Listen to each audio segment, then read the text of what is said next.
자, 엄청나게 빠른 속도로 기차가 다가오고 있습니다. 그런데 그 철로에는 이 5명의 인부가 작업을 하고 있습니다. 기관차 운전수가 이 핸들을 꺾을 수 있습니다. 그런데 또 다른 철로, 그 꺾어야 되는 그 또 다른 철로에는 한 명의 인부가 작업을 하고 있습니다. 여러분 같으면 이 핸들을 꺾으시겠습니까? 5명과 1명이잖아요. 꺾으면 1명, 그대로 놔두면 5명. 죽는 거예요. 아마도 많은 사람들은 이 핸들을 꺾으려고 할 것입니다. 왜냐하면 1명이 차라리 낫잖아요. 5명보다는. 이게 이 정의란 무엇인가라는 그 샌들러 책에 나오는 이 공리주의의 한 예입니다. 공리주의는 그 고등학교 때 다 배우셨죠? 공리주의라고 벤담이 말한 최대의 다수, 최대의 행복 이런 말로 이해할 수 있습니다. 그런데 만약 그 1명의 인부가 기관사, 이 운전수의 아들이라면 어땠을까요? 제가 예전에 본 그 체코 영화 중에 이런 비슷한 장면이 있었습니다. 우리나라에서는 그 더 브릿지라는 이름으로 잘 알려진 그런 영화인데, 그 영화에 보면은 아버지가 철도 영무원인데 이 하나뿐인 아들하고 함께 이 철도 영무원에서 이제 일을 했습니다. 어느 날. 근데 아버지는 그 기차가 오면은 이제 그 기차가 그 다리 위를 지나갈 수 있도록 그 다리를 내려주는 역할을 하는 거예요. 다리가 이렇게 왔다 갔다 하는 거죠. 아들은 밖에서 이제 놀고 있고, 아버지는 이제 영무실에서 이제 그 기차가 오는 거를 이제 그 보고 있는 거예요. 보고 있는데, 근데 아버지가 이제 잠깐 이제 다른 일을 하고 있었어요. 다른 일을 하고 있는데, 아들이 밖에서 이제 그 낚시를 하다가 이제 7, 8살밖에 안 돼요. 아들이 어린데 그 기차가 너무 빨리 오는 거예요. 원래 1시간 후에 오기로 한 기차였는데 기차가 너무 빨리 오고 있는 거예요. 그러니까 이 아들이 그거를 이제 너무 놀래가지고 아버지한테 막 소리를 쳐요. 빨리 아버지 이거 빨리 밸브 그 기차 다리 그 내려야 된다고 그렇게 이야기를 하는데 아버지가 못 들어요. 아버지가 자리를 잠깐 피했어요. 거기 없었어요. 그래가지고 결국에는 아들이 자기가 직접 가가지고 그 밸브를, 수동 밸브가 있거든요. 그 밑에 바닥에 보면은 그 수동 밸브를 이제 이렇게 아들이 이제 잡아 당기려고 하다가 그 아들이 그 기계 속으로 빨려 들어가 버려요. 빨려 들어가 버리는데 이제 아버지가 갑자기 이제 멀리서 보니까 기차가 오고 있는 거예요. 너무 그 시간보다 더 빨리. 그래가지고 아버지가 이제 그 기차를 보고 이제 빨리 그 밸브를 올리려고 하는데 먼저 이제 밖에를 먼저 아들이 있는가 한번 봤는데 아들이 없는 거예요. 근데 아들이 없는데 아들이 어디 있냐면 그 기계 속으로 빨려 들어갈 때 그때 아버지가 본 거예요. 근데 기차는 이제 거의 가까이 온 거예요. 그래서 그 기차 안에는 엄청 많은 사람들이 타고 있거든요.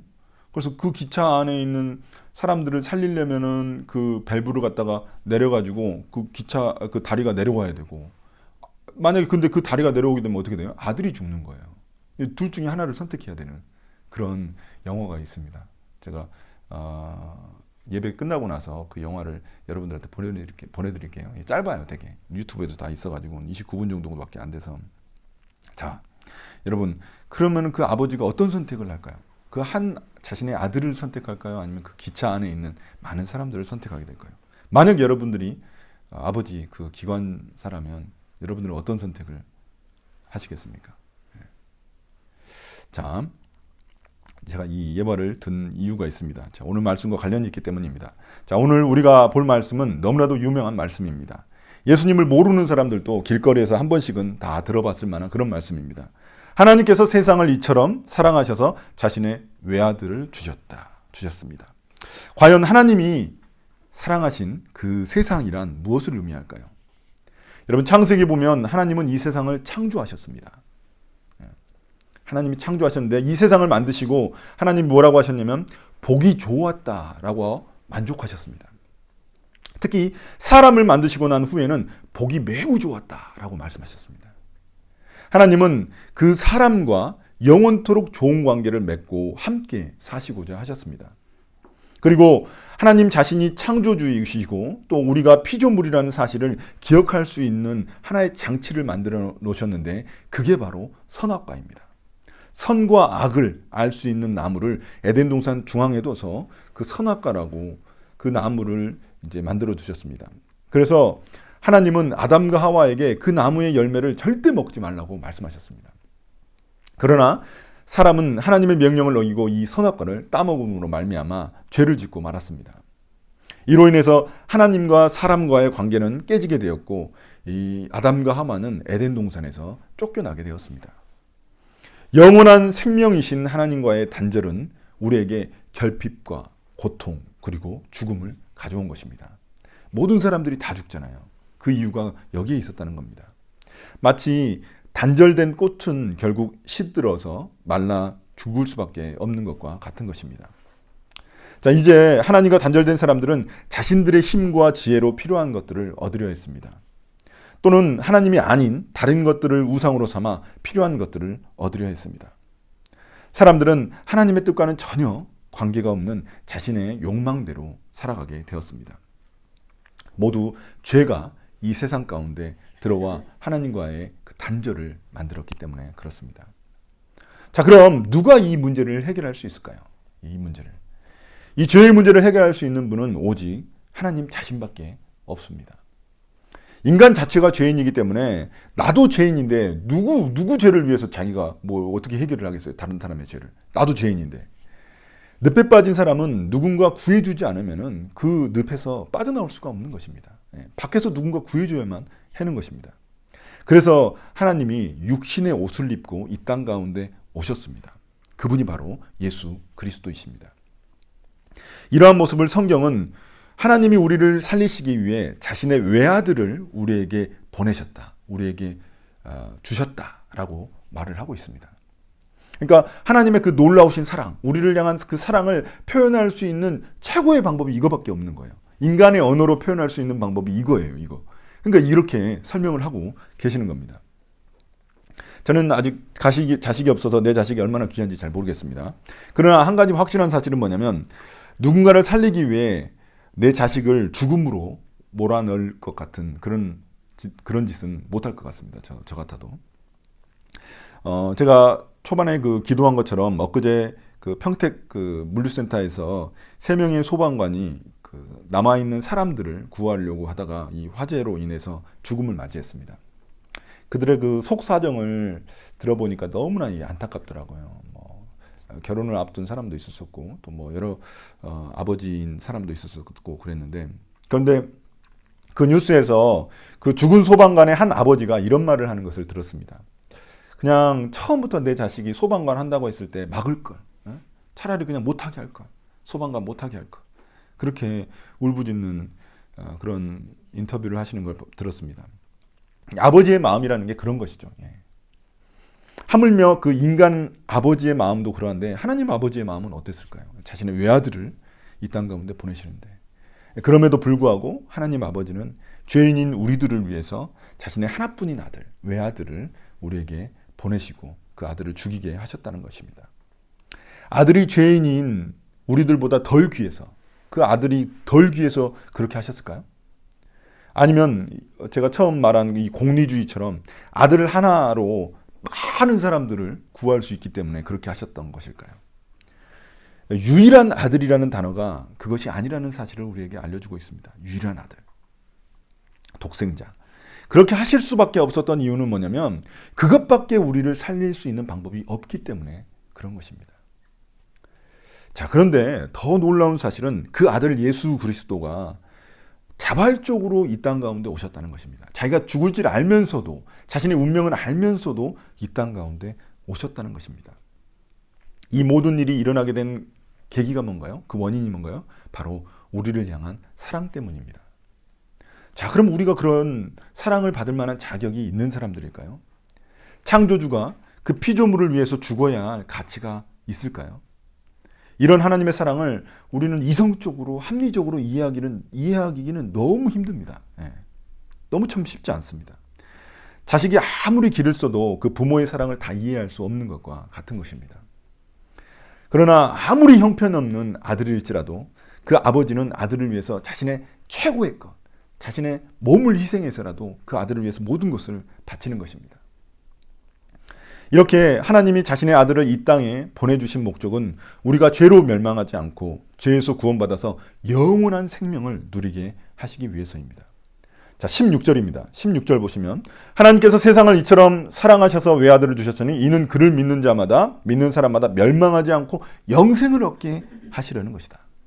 그럼 영원한 생명, 예, 줄임말이죠. 영생. 영생이 무슨 의미일까요? 영생이 뭐 그냥 영원히 사는 것일까요? 이건 아주 그 1차원적인 생각이죠. 아주 영원히 사는 것이다. 이거 뭐 1차원적인 생각이고 말 끝 단어 뜻 그대로인 거죠. 그건 그렇게 말하면. 근데 성경에서 말하는 영원한 생명이라는 것은 하나님 아버지가 보내주신 그 아들의 생명을 의미하는 겁니다. 예수 그리스도의 생명을 의미하는 거예요. 예수 그리스도께서 죽으시면서 우리에게 나눠주시고 가신 그 영적인 생명을 의미하는 겁니다. 마치 그 심장 기증하고 나면 그 심장 기증자는 이 땅을 떠나지만 그 심장을 기증받은 사람은 그 사람의 그 심장으로 사는 거잖아요. 그런 것과 똑같은 겁니다. 예수님은 부활하신 후 하늘로 올라가서 하나님 곁에 계시지만 그의 영원한 생명, 자신의 심장을 우리에게 주고 가신 것입니다. 그래서 우리는 그 예수의 심장을 가지고 살아가는 것, 이게 영생을 누리면서 살아가는 삶을 말하는 것입니다. 영원히 사는 게 아니에요. 자, 이러한 하나님의 사랑에 대한 사람들의 반응은 어떤가요? 두 가지로 갈라집니다. 믿느냐 믿지 않느냐. 이 두 가지밖에 없어요. 중간에 나는 믿든지 말든 이거 없어요. 믿느냐 믿지 않느냐 이 두 가지입니다. 그런데 우리가 그럼 먼저 생각해 봐야 될 게 뭐냐면 그럼 믿음이라는 게 무슨 의미냐? 믿음이 뭐냐? 이걸 먼저 알아야 됩니다. 우리는 흔히 믿음이라고 하면은 어떤 사실에 대한 지적인 동의. 예, 그거 믿습니다. 이런 정도로 생각할 경우가 되게 많습니다. 자, 예수님을 하나님의 아들, 내 삶의 구주, 구세주, 메시아로 믿습니까? 네, 믿습니다. 야, 그럼 당신은 이제 하나님의 자녀가 되었습니다. 짝짝짝짝짝짝. 이렇게 생각하는 경우가 참 많아요. 이거는 그냥 어떤 지적인 동의죠. 예, 그럼 믿습니다. 예. 그렇게 지적인 동의예요. 그러나 기독교의 믿음은 어떤 지적인 동의를 넘어서서 삶의 근본적인 변화를 목적으로 하고 있습니다. 그러니까 지적인 동의를 넘어서서 삶의 근본적인 변화까지도 일어나야 한다는 겁니다. 내가 지금까지 믿어왔었던 것들을 버리고 그 믿음의 대상을 하나님께로 옮겨야 하는 것입니다. 어떤 사람은 돈을 믿고 어떤 사람은 사람을 믿고 또 어떤 사람은 성공과 쾌락의 신을 믿으면서 살아왔다면 그것을 이제는 버리고 그 자리에 하나님을 모셔야 하는 것입니다. 내가 살아온 삶, 내가 주도적으로 살아온 삶이 잘못된 것이라는 사실을 먼저 인정해야 되는 거예요. 지금까지 내가 살아온 삶이 잘못됐습니다 하고 인정하고 이제는 하나님의 뜻에 순종하며 살겠습니다. 이게 바로 믿음이라는 것입니다. 나 중심적으로 살아오던 삶을 이제는 완전히 바꾸겠다는 마음의 결단, 이것이 바로 믿음이라는 것입니다. 성경이 말하는 믿음입니다. 자, 그렇다면 먼저 이제 예수님을 믿지 않는 사람들의 그 반응에 대해서 살펴보도록 하겠습니다. 성경은 그들을 이미 하나님의 심판을 받은 사람들이라고 이야기를 하고 있습니다. 자, 18절입니다. 아들을 믿는 사람은 심판을 받지 않는다. 그러나 믿지 않는 사람은 이미 심판을 받았다. 왜 이미 심판을 받은 것일까요? 왜냐하면 그들은 여전히 죄 가운데 있으면서 어둠의 영역에 속해 있기 때문에 그렇습니다. 하나님의 통치를 받지 않고 하나님의 통치를 거부하고 사탄의 통치를 받고 있기 때문에 그런 것입니다. 사탄이 통치하는 그 어둠의 영역에는 그들의 운명은 멸망으로 딱 정해져 있습니다. 그렇기 때문에 벌써 심판을 받은 것이죠. 요새 저희 이제 아내 때문에 우리 집에 이제 자주 예쁜 꽃들이 있습니다. 꽃 있으니까 참 분위기가 좋더라고요. 그런데 문제가 뭔가요? 꽃의 문제는 뭔가요? 그런 그 꺾여진 그 절단된 꽃의 문제는 길어야 며칠 못 간다는 것입니다. 왜일까요? 왜 그렇게 오래 못 갈까요? 절단되어 있기 때문에 그렇습니다. 절단되어 있기 때문에. 그들은 자신들이 가진 그 영양분이 다 떨어지고 나면은 결국에는 죽을 수밖에 없는 아주 시들어가지고 죽을 수밖에 없는 존재입니다. 마찬가지로 예수님을 믿지 않는 사람들도 이 땅에 사는 동안에는 뭐 그럴듯하게 보입니다. 잘 먹고 잘 사는 것처럼 보입니다. 그러나 그들도 마찬가지입니다. 유효기간이 있습니다. 결국 그들은 죽음 뒤에 하나님의 심판대 앞에 서게 되어 있습니다. 모든 사람은 죽고 난 후엔 하나님의 심판대 앞에 서게 되어 있습니다. 그때는 자신이 가진 어떤 것도 그의 영혼을 보장해 주지 못합니다. 그들은 멸망하여 영원한 죽음 가운데 처해지고 말게 될 것입니다. 자, 19절이 이를 좀 더 자세히 설명하고 있습니다. 자, 심판을 받았다는 것은 빛이 세상에 들어왔지만 사람들이 자기의 행위가 악함으로 빛보다 어둠을 더 좋아했다는 것을 뜻한다. 예수님을 믿지 못하는 사람들은 그들이 자신들의 어둠, 죄악을 더 좋아했기 때문이라고 말하고 있습니다. 그들은 하나님을 알 만한 것들이 다 주어졌는데도 불구하고 하나님을 거부하는 것입니다. 왜냐하면 자신의 욕망대로 계속 살아가고 싶기 때문에 그런 것입니다. 그것이 바로 빛보다 어둠을 더 좋아하는 삶입니다. 여기 요한복음에서 이제 그런 사람들이 계속 나옵니다. 우리가 요한복음 보면 계속 그런 사람들이 나옵니다. 특히 조명되는, 아주 특히 주목되는 사람들이 누구냐면 이 종교 지도자들입니다. 그들은 예수님의 가르침을 듣고 기적들을 다 봤습니다. 그런데도 불구하고 지속적으로 예수님을 거부합니다. 왜냐하면 자신들의 기대와 자신들의 그 입맛에 맞지 않기 때문에 그렇습니다. 수많은 기적을 경험한 사람들도 또 그 요한복음에 등장하는데 그 사람들은 이제 그냥 평범한 백성들이죠. 근데 그들도 마찬가지로 예수님의 그 놀라운 기적들을 경험했는데도 불구하고 그 자신들의 필요가 채워지고 나면은 예수님에게서 멀어져 버립니다. 나중에는 그 백성들 중에 다수의 사람들이 예수님을 십자가에 못 박을 때, 그때 그 예수님을 십자가에 못 박았던 사람들이 돼버리고 맙니다. 왜일까요? 왜냐하면 자신들의 욕구를 채우기 위한 그런 존재가 필요했을 뿐이지 자신의 그런 삶을 바꿀 만한, 삶의 주인을 바꾸고 싶은 마음은 없었기 때문에 그렇습니다. 그냥 자기 욕망만 채우면 되는 거예요. 그러니까 자신의 삶의 주인으로 바꾸고 싶은 마음은 없었기 때문에 그런 것입니다. 우리 주변에도 이런 사람들을 많이 봅니다. 자기 힘들 때만 하나님 찾는 사람들이 대표적인 것이죠. 스페어 타이어처럼 하나님을 언제든지 빵꾸 날 때만, 내 삶이 빵꾸 날 때만 찾는 것이죠. 평소에는 자기 마음대로 살다가 필요할 때만 교회를 찾거나 하나님을 찾습니다. 이들이 진짜 원하는 것은 구세주가 아니라 그 램프의 요종 진이 있잖아요. 그런 존재를 원하는 것이죠. 어떤 사람은 하나님을 믿을 기회가 많이 생겼는데도 불구하고 그것을 거부하기도 합니다. 가족들 다 믿는데 자신만 안 믿으려고 하는 고집센 사람들 있잖아요. 가족들 다 믿는데. 또 저희 집에도 있어요. 아무튼 그런 사람이 있습니다. 인생의 어려움을 겪고 있는데도 하나님을 찾기 거부하는 사람들. 이런저런 핑계로 믿음을 갖기 거부하는 사람들이 있다는 것입니다. 우리 주변에도 다 있습니다. 그들 마음속에는 뭐가 있을까요? 그들은 그냥 자기 마음대로 살고 싶은 그런 욕구가 있는 것입니다. 술 너무 좋아하는데 예수님 믿으면 술 끊어야 될 것 같고, 담배 끊어야 될 것 같고, 내가 좋아하는 거 못할 것 같고, 뭐 이런 마음이 있는 것입니다. 또한 지금까지 자기가 살아온 삶의 방식이 잘못됐다는 걸 인정해야 되는 거거든요. 예수님을 이제 믿으면. 그러니까 그게 싫은 거예요. 내가 지금까지 잘못 살았나? 이걸 인정하기 싫은 거예요. 자신의 그런 삶의 방식을, 지금까지 살아온 삶의 방식을 포기하고 싶지 않은 것입니다. 이런 사람들을 뭐라고 하냐? 빛이 비쳤지만 그 빛을 의도적으로 등진 사람들이라고 이야기하는 겁니다. 그러나 그들이 이렇게 계속해서 고집 부리면 어떻게 되나요? 이런 사람들은 어떻게 되냐면 하나님이 그들을 버리십니다. 성경에는 그래서 이런 사람들을 이야기하고 있습니다. 버려진 사람들. 어벤던드한 그 버려진 사람들. 그 이야기를 하고 있습니다. 유기, 방치라고 하는데 로마서 1장 21절에 보면 이런 말씀이 나옵니다. 잘 들으시기 바랍니다. 사람들은 하나님을 알면서도 하나님께 영광을 돌리지도 않았고 하나님께 감사하지도 않았습니다. 오히려 사람들은 헛된 것을 생각했으며 그들의 어리석은 마음은 어둠으로 가득 찼습니다. 사람들은 자기들이 지혜롭다고 생각하지만 사실은 어리석습니다. 또 사람들은 불멸의 하나님의 영광을 죽을 수밖에 없는 인간이나 새나 짐승 또는 뱀과 같은 모양으로 바꾸어 버렸습니다. 이 우상 숭배한 것이죠.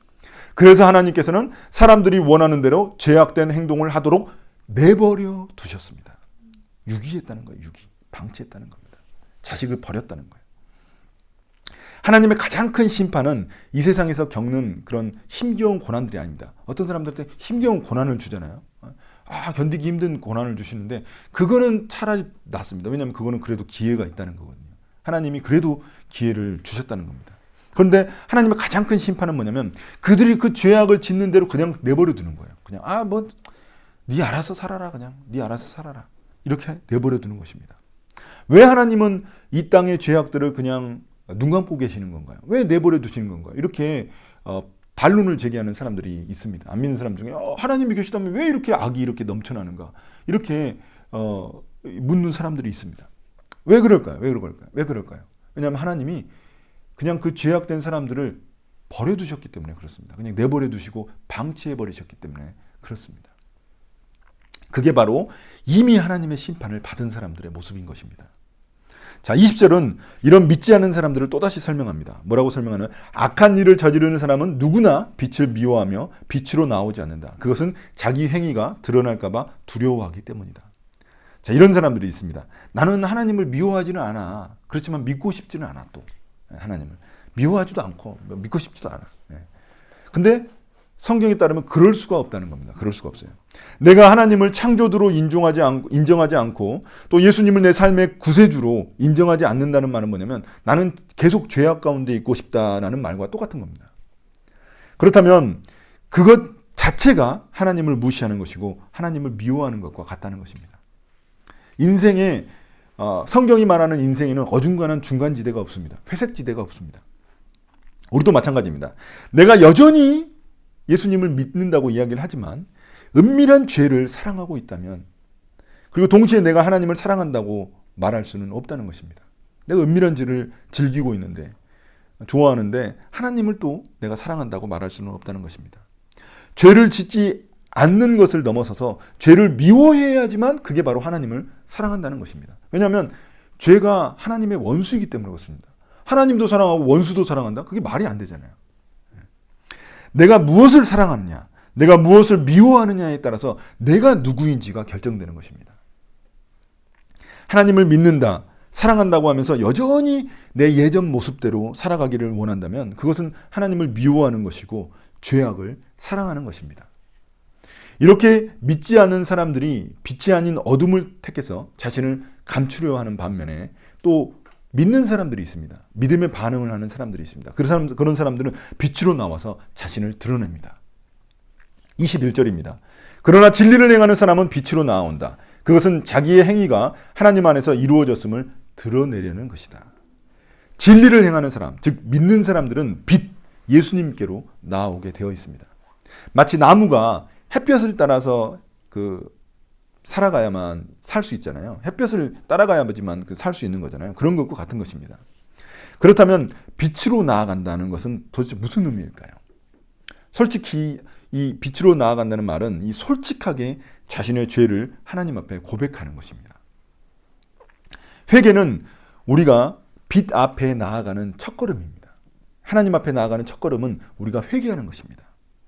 나를 치장하던 그 거추장스러운 가면과 옷을 벗고 벌거벗은 채로 하나님 앞에 진실하게 서는 것입니다. 내 마음대로 살아온 삶을 인정하고 모두 하나님 앞에 솔직하게 고백하는 것입니다. 이것이 바로 빛으로 나오는 그런 사람의 첫걸음입니다. 지금 제가 설교하고 있는 이 시간에도 우리가 지었던 죄들을 솔직하게 고백하는 것, 이게 바로 빛 가운데 나오는 것입니다. 왜냐하면 하나님은 우리의 모든 삶을 다 아세요. 감추려고 해도 감출 수 없는 겁니다. 그러니까 어둠에 있는 사람들이 자신의 모습을 감추려고 하는 것은 어리석은 짓인 것이죠. 왜냐하면 하나님 앞에서 감출 수가 없기 때문에. 그래서 우리에게 하나님은 말씀하십니다. 어둠 속에 숨지 말고 빛으로 나오라고. 하나님은 우리가 그 빛 안으로 들어오도록 우리를 초청하고 계십니다. 자, 이제 말씀을 마무리하겠습니다. 오늘 말씀은 빛이냐, 어둠이냐, 생명이냐, 멸망이냐, 이렇게 우리에게 질문을 던지고 있습니다. 이게 하나님의 질문입니다. 우리는 선택해야만 합니다. 중간지대도 없고 회색지대도 없고 어중간한 선택도 있을 수 없습니다. 하나님은 우리를 살리시기 위해 자신의 가장 귀한 유일한 아들 예수 그리스도를 주셨습니다. 우리가 하나님의 사랑을 깊이 이해할 수 없을지라도 하나님은 우리에게 주셨다는 사실은 분명한 것입니다. 창조주이신 분이 죄악으로 얼룩진 세상 속으로 오셔서 죄인인 우리들을 위해서 자신의 생명을 바치셨습니다. 그런 무한한 사랑을 받은 사람들이 바로 우리들이라는 것입니다. 그것을 믿는 자는 예수 안에 있는 영원한 생명을 얻게 되고 삶의 진리 가운데 나아가게 된다는 것입니다. 지금까지 세상에 속아서 살았던 삶, 또 죄에 속아서 살았던 삶을 청산하고 새로운 삶이 시작되는 것입니다. 이걸 본 어게인이라고 하는 거죠. 본 어게인, 다시 태어난다. 이제 제가 처음에 말씀드렸던 그 영화 더 브릿지, 말씀드렸는데 그 영화에서 아버지 그 영무원은 결국 자신의 아들을 두고 밸브를 내려가지고 다리를 내립니다. 그래서 기차를 선택하는 거죠. 아들을 포기합니다. 기차가 그 다리 위를 지나가게 됩니다. 그때 이제 아버지가 어떻게 하나요? 이제 그때서야 밸브 내리고 나서 그 기차 옆에서 이제 울부짖는 거야. 절규를 하는 거야, 아버지가. 아들을 잃었으니까. 근데 그 기차 안에 있는 사람들은 도대체 무슨 일이 일어났는지 모릅니다. 그냥 아버지가 왜 저렇게 슬퍼하지? 왜 애통해하지? 그 이유를 모르고 그냥 지나갑니다, 기차가. 이처럼 이 기차의 안에 있는 모습의 그 사람들처럼 우리 주변에도 이런 사람들이 많이 있습니다. 창조주 하나님의 아들 예수 그리스도가 십자가에서 우리를 위해 죽으셨는데도 이 사실을 아직도 모르고 있습니다.